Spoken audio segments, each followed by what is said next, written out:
احسان ہے رمضان مہربان، رمضان مہربان۔ رمضان المبارک کے خصوصی پروگرام کو پیش کرنے کے لیے ہمارا تعاون کر رہے ہیں شاہین اکیڈمی ناندیڑ، السعود، بیت المندی، ٹیک sky computer training centre.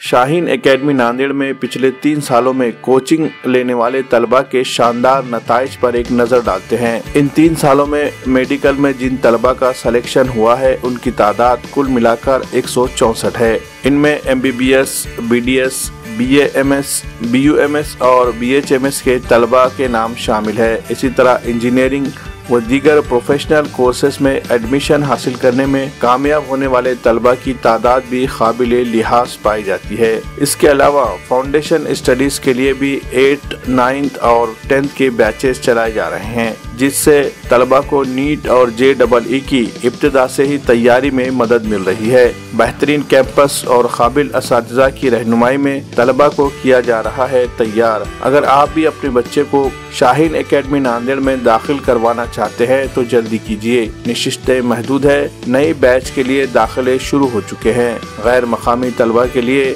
Hostel کی سہولت بھی دستیاب ہے۔ مزید تفصیلات کے لیے ہمارا پتہ ہے شاہین اکیڈمی، حساپور، واگی روڈ، نزد بائی پاس، ناندیڑ۔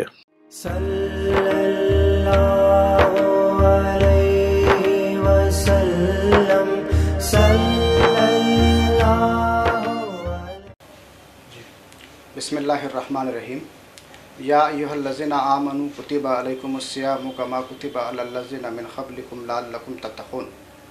اے مسلمانوں، تم پر روزے فرض کیے گئے ہیں جس طرح کہ تم سے پہلے لوگوں پر فرض کیے گئے تھے تاکہ تم تقوی حاصل کرو۔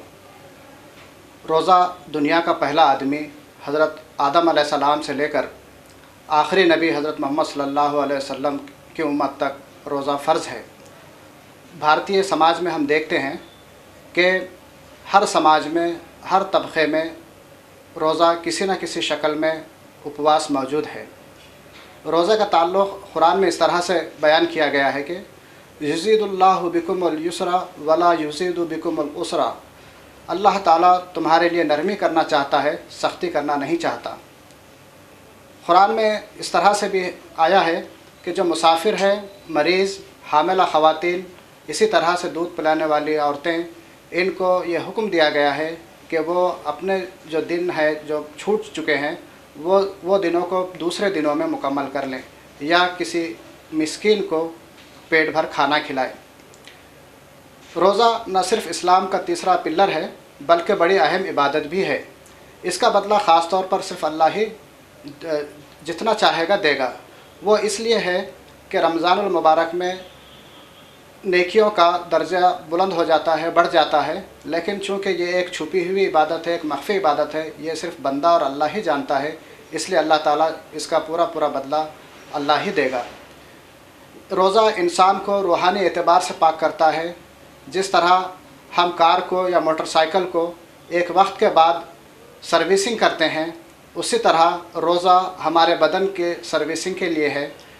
جیسے رمضان میں ہم اچھے اعمال کرتے ہیں اور نیکی کی طرف ہم بڑھتے ہیں، نیک اعمال کرتے ہیں، انسان کے اندر موجود کھانے پینے سے جو بری عادتوں سے، جس طرح سے شراب نوشی ہے، سگریٹ نوشی ہے، گٹکے کی عادت ہے، یہ بھی رمضان المبارک کی مدد سے یہ چھوٹ جاتی ہے۔ گویا کہ یہ ایک مہینہ بری عادتیں چھڑانے کے لیے بھی بہت کارآمد ثابت ہوتی ہے۔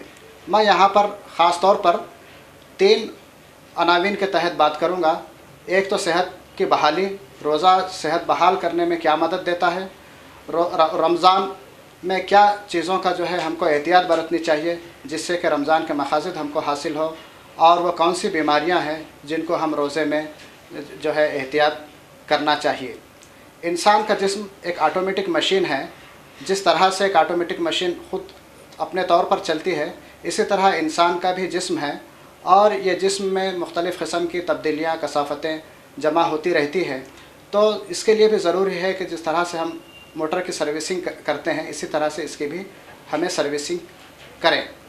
تو اللہ تعالیٰ نے جو ہے روزہ 12 سے 14 گھنٹے اور کہیں کہیں پر تو جو ہے 20 گھنٹے ہوتے ہیں، ان